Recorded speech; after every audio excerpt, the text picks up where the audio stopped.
മൂന്നാറിലെ തോട്ടം മേഖലയിൽ വിഹരിക്കുന്ന കാട്ടുകൊമ്പൻ പടയപ്പ എന്നും വാർത്തകളിൽ ഇടം നേടാറുണ്ട്. ഒറ്റയാന്റെ അക്രമ സംഭവങ്ങളാണ് പലതും.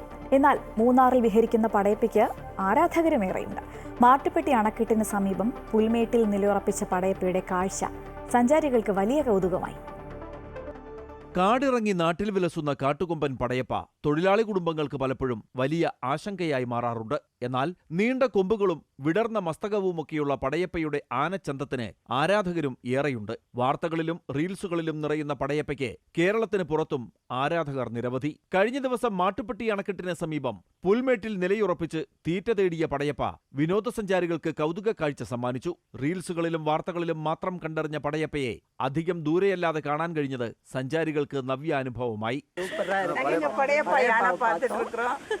நாங்க வந்ததனால அது வந்ததா தெரியல, அது வந்ததனால நாங்க வந்திருக்கிறோமோ தெரியல. நல்லா என்ஜாய் பண்ணோம். சூப்பர்.